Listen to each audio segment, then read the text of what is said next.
Hi everyone, my name is Daniel. I will be presenting this project called a framework for data simulation and analysis of the BabyCal electromagnetic calorimeter. Let's directly jump into it.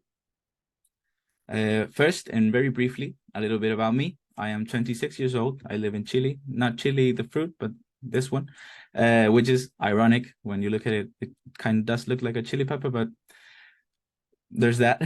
I'm a computer science engineer at Federico Santa Maria Technical University, and this is my first time attending a PyHub workshop, so I'm very excited for the opportunity. First, I will talk about a little bit about the context of application of this project. It was my engineering thesis work, which consisted in leveraging machine learning in the computer cluster of the CCTVAL, which is the Scientific and Technological Center of Valparaiso, which is located at the university to automate a simulation, translation, and analysis process for a small detector called BabyCal that currently sits at the university.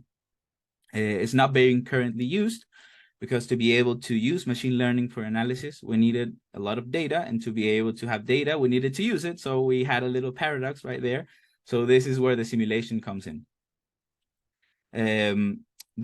Right there is on the left is the BabyCal. It consists in an arrangement of scintillating fibers that are positioned parallel on top of each other. As you can see, the faces of the detectors shine whenever a cosmic ray collides with the BabyCal. So the idea is to capture the light that appears in both sides to obtain information. The blue BabyCal on the right is a simulated version made with GMC, which is a software tool built on top of Geant4. To simulate the interaction of particles with different solid structures that have different geometries and such. Specifically, we used muon and antimuon particle collisions for the interactions with the BabyCal. This right here is the framework. It consists in three main phases. First, the simulation, where we took GMC and the cluster and the simulated massive amounts of data,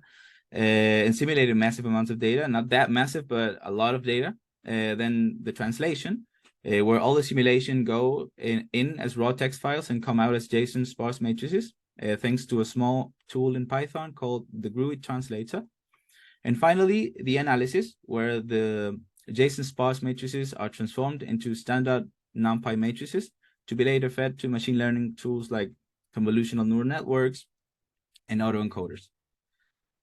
As you can see right here, I have a data flow diagram, which with each stage of the framework being illustrated in a more data-oriented way. We have a simulated BabyCal and the GUI translator grids on each side that capture the light on the faces of the detector when the particle collides with the detector, right? Then the whole JSON to NumPy stage, our two-channel NumPy matrix, and finally the analysis with machine learning. I tried several approaches of CNNs and ended up with a very justified suspicion that at least with the data we had and the representation and all the filters that the data went through, I would not have been able to distinct muons from antimuons solely on their spatial behavior, right? So the test is so to test a different approach, I tried autoencoders for data reconstruction with muons, which is what I will be focusing on the following demo that you can follow along right now if you are using the Binder Hub instance provided by the workshop, and the link is in the workshop schedule. Let me just establish the new share. We'll jump right into the right here. Okay, so I'll end this right here. You can see the Binder Hub, right? We can see the notebook indeed. Just make it a little bit bigger if you can. Sorry, what? Can you make it just a bit bigger? The fonts are small, actually. Yes, I will. No, not that much. That's too much. Right there. Okay. Is that better? Yeah, that's fine. Thanks. Okay, perfect. So a little bit right here. This is part of the it's like documented way of showing you how I pre-processed the files. We had the structure is not the same, sadly, because this framework runs only in the CCTVals cluster. So we cannot run the simulations right here, but I can show you how it was transformed from basically from a simulation to a JSON sparse matrix to an NumPy matrix and such. So for example, as you can see here, I believe we can see this while it charges because it's a very big file. This is, so you can see a raw output file of a simulation, and yeah, it glitched. Okay, there we go. It's a very objectively awful format to look at because you cannot understand pretty much anything of it, right? So what the GRUD translator does is it transforms it from that you saw into this, which is a very nice JSON. This is, wow, okay. This is hidden. So as you can see, this, we have the two sides right here, right? We have the timestamp of the moment when the hit occurred, and then we have the energy deposited and the number of total hits in each fiber, or in each coordinate, better said. And we have these metadata, which saves the particle ID and the resolution that we want to get out of this transformation of the simulation that we had before. So we're basically creating matrices of 21 columns, or 21 rows, sorry, but by 15 columns. So having that considered, we basically do this, right? I just open all the files with glob format, and then just create and fill a matrix with zeros and fill the non-zero coordinates with the energy deposited. So after that, just concatenating with NumPy the matrices, we create the muon labels and the antimuon labels, and basically the target vector, and the X matrix as well. Then just saving the matrices right to files, and this from here on you can follow along, because right here you can in this notebook, the autoencoder _rec notebook. Sorry, what? No, okay, it was it. Oh, sorry. Okay. It seemed like the connection was not going. Was okay. a bit unstable. Okay. From here on, you can follow along, as I was saying.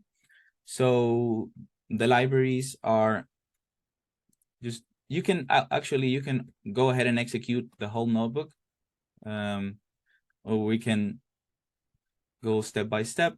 We load the matrices, right? Just a nice reviewing of the shapes. I created, this is the original data set that I worked with. So when I created it, I had 2 resolutions for it, and we will work with a 0.1 resolution. If you have any questions about the resolution, we can talk about it a little bit later. But we will make the 0.1 resolution the default, so that we just go ahead and see nice big images. After that, we just train, test, split everything, right? Normalize the data. And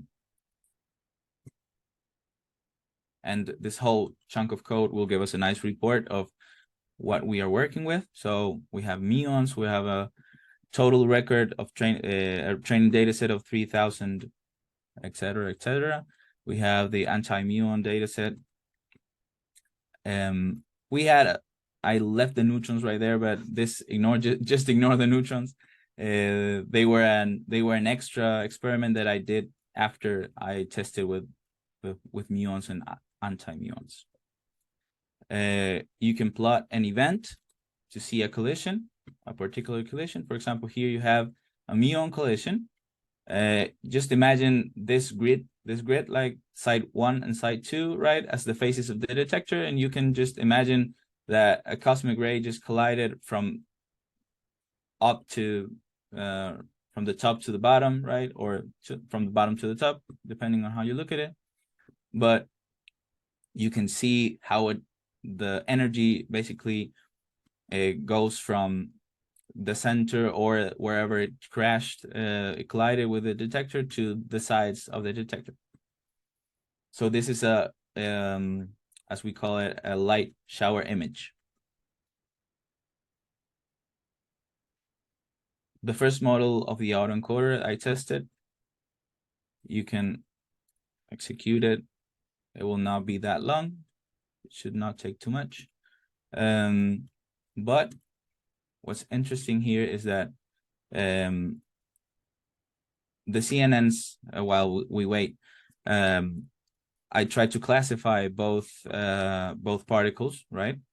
But the output at the end is just the only information I have whenever I tried it, right, is the light, so the energy. So we did not have any more information besides aside the spatial position of every beam of light that scintillated on the fibers. So there's that. So basically, whenever you want to check right, anything with the CNNs, which we're not going to run it, but I left it there in case you want to test it. It's also testable. You will just see that the experiment was failed, right? So you can see the confusion matrix and these training and validation and accuracy graphs of the CNNs that just are completely inverted to this, right? This is the behavior we wanted. So this gave very good results, almost 98% of accuracy. In autoencoders, we don't usually talk about accuracy, but this is just accuracy that TensorFlow leaves you and allows you to use, so that you can show basically in a way of saying this is a very good way of showing how accurate the the autoencoder is being. So just to make sure, right, we just test it, we evaluate the testing, and we have the same results. So after that, to be able to evaluate in a more standard way, we can see the mean squared error reconstruction graph. And as you can see, we have the reconstruction loss for muons and antimuons here. I tested it with both, and I saw that they were behaving really, really similarly. So this gave me more of an insight and justified even more and reinforced, right, the fact that it was very difficult to distinguish both particles with a CNN, considering that they behave in a very similar way when we talk about the spatial behavior in the sites of the detector with the data we had and the representation we had. So here's a very nice comparison, a very nice plot of how the autoencoder reconstructs the muon collision. As you can see, it's really faithful to the patterns that, right, this is the original one and this is the reconstructed side. Give me just 1 second. This is not a very, you can still see the patterns, but let's try another one. Not this one. There we go. The energy preserves itself in the areas where the autoencoder sorry, where the light image, the original light image showed, right? And so what happened is that as I had this very similar behavior in the MSE reconstruction error, right? Just to test, I tried with antimuons. When you train an autoencoder, you train it with just the without the labels, right? You train it with the raw data, and you give it the muon data, and then it reconstructs the data that you gave it. So what I tried was to reconstruct an anti-muon collision with muon data, and to my surprise, it usually ended up being very similar, just the same behavior that the like this, for example, it ended up being, this is trained on muon data, but it's reconstructing anti-muon collisions. So at the end, it's just following the light pattern, right? But with associating the energy and the hotspots and everything that where the energy concentrates. For a second experiment, I also tried to do a second autoencoder model. This will also be very, very quick. It ended up being the only difference between the last one and the first one is, well, it's not only one difference, but the main difference, let's say it like that, is that the latent space is bigger, so it preserves more of the data. It compresses it less whenever the data reaches the latent space. So this was surprisingly also very, very accurate, but it's more of an ideal graph, but in numbers it's not the same accuracy. As you can see, we had a little bit less of accuracy, like reality when we used this one. So the official one for the thesis work and everything was the first autoencoder. So I did the same here, predicted the mean squared error reconstruction, and the behavior is also very similar, and as we reconstruct particles and the collisions, we can see that it's very good at reconstructing the muon collision. And this one, so as I tried the first time with the as I tried to reconstruct the first time with anti-muons, I did the same right here. And we had the same behavior, right, for the second autoencoder. So in conclusion, this was a very interesting way of confronting the data when doing this work, right? And it was a very challenging for me as I was just finishing my studies and everything. So this framework still has some work to do. So for example, testing the models with more types of particles to try and classify them based solely on the spatial behavior, maybe introducing more variables, but in that way we would have to simulate a different environment and everything would have to change, right? But it would be very interesting to train the autoencoders or a CNN, for example, with more data and more diverse data, hyperparameter tuning for both neural network architectures, update the system components to improve compatibility with new technologies. Because what happened here is that, for example, the fact that the reason why we had to use the GUI translator was because we had to stay with a old version of GEMC and in such a way transform this format into this format that we wanted. So we kind of had to use an older version of GEMC, and that was also the only version that we could that I could get running right in on the cluster.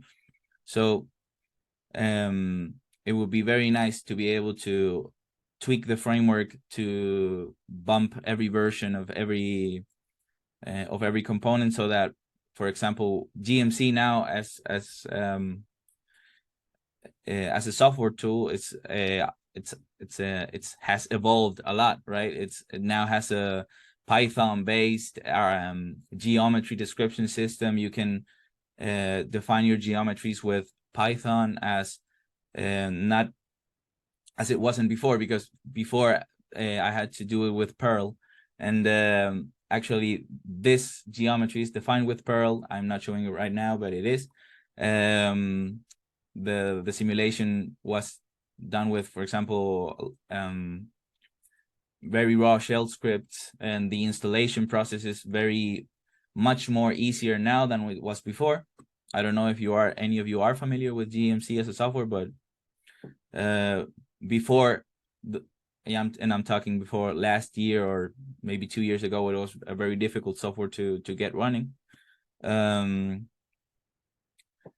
of course, finally, the framework containerization to ensure compatibility in not necessarily that computer cluster environment, but any HPC environment.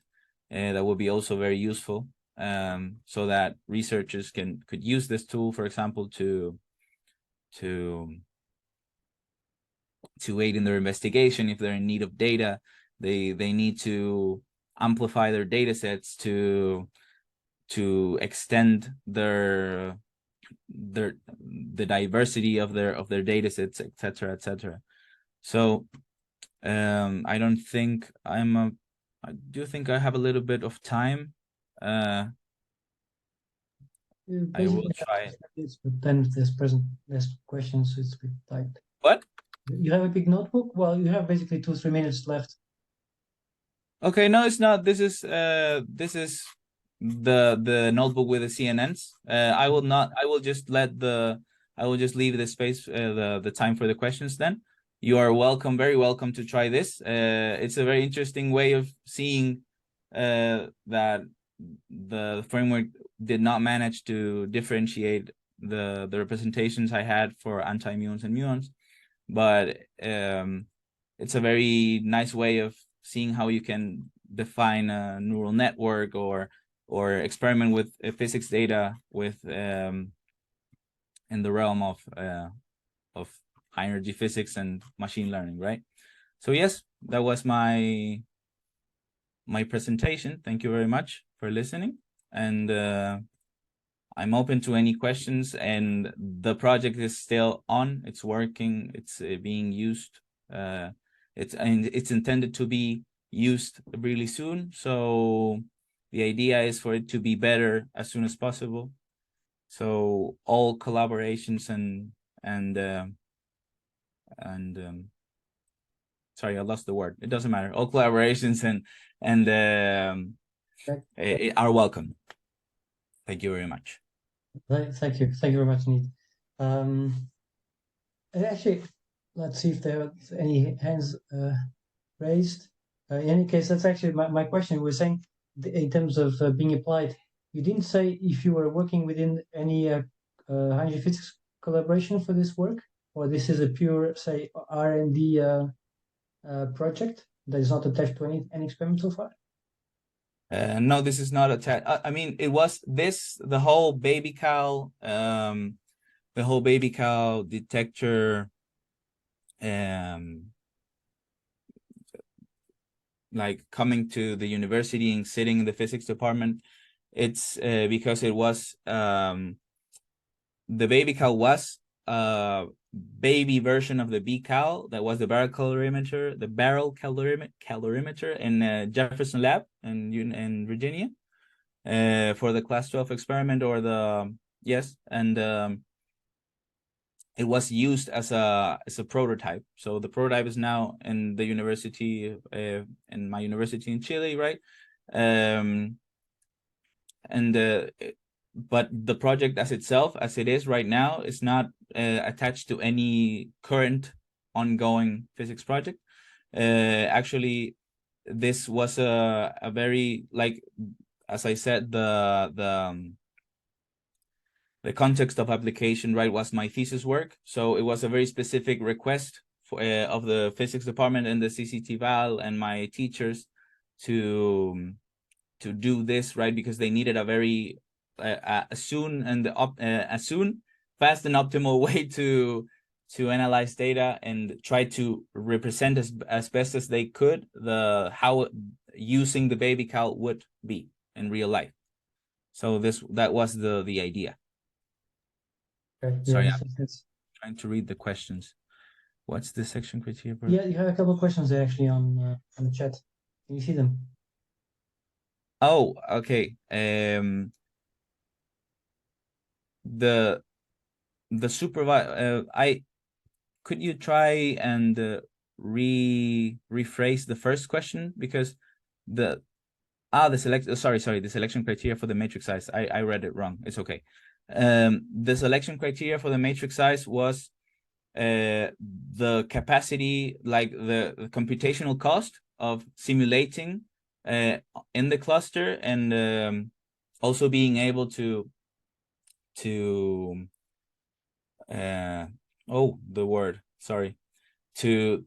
spread the computational weighting, right, on the nodes of the cluster, right, like when you have to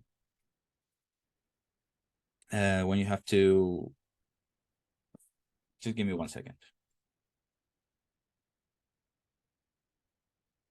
Give me 1 second.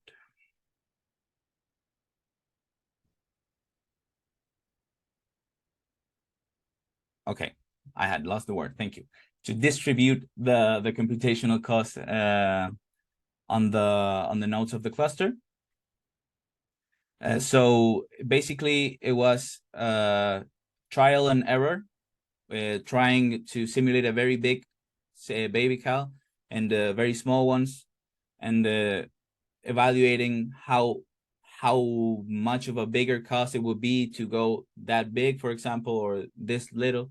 So at the end, we stayed in the middle, so that every simulation would not be that expensive for the cluster, and finally to be able to do the work in, I don't know, we could say 24 hours instead of a week, for example, as they needed a lot of data as soon as possible. Also, I needed as soon as possible a lot of data. So since it was my thesis work, I could just decide, but they could actually use the same framework with the same software, and it would work if they simulated a bigger BabyCal and they simulated and they translated it with the same tools, right? So it's not actually the limitation. The real limitation is just an arbitrary or more of an arbitrary number for this specific case. And the second question was, why supervised learning method is not as good as autoencoders for this analysis. It's not that it is not as good. It just didn't work, because what we wanted to do was at first, right, try to see if we could classify and differentiate both particle types. And with the representation that we had and all the filters that the data went through and all the work that was done to the data ended up behaving really similarly, right? So even though we knew, because the data was labeled, that one collision was an antimuon and one other collision was a muon, we just were not able to differentiate it when it came to the let's say the spatial behavior, because we gave the CNN, right, the labels and everything as it should be, and then when it came the moment to classify, the CNN was not able to do that because it just didn't learn. While we talk, I will just execute this so that you can see maybe. And basically that, right? It is actually a very interesting way of also using. It's not that supervised learning method is not bad. It's not as good as it actually works in terms of You can use it. It's compatible. It's not a difficult way of using it's not a difficult method to be used, right? But it was just not as successful as the autoencoders, because both of their objectives are different, right? You use an autoencoder for something that may most of the time not be the same thing you want to use in CNN for. So just that's just the reason. As you can see, for example, the CNN right here is about to be done. Training it never learns. It just the graphic plans and all the metrics just go nuts, and the confusion matrix just doesn't show you anything like real. Okay. Yeah. Thanks for the question. Time because it's late for some people in. Yes, I'm very sorry. Here is. Okay, that's fine, and I think it is good to have some discussion. Otherwise, it would be a bit dull. But just because it's the last presentation, we should not continue too much. And well, I can actually continue on Slack if possible, but just to let the people. Nice. Any questions on Slack are also welcome. That is very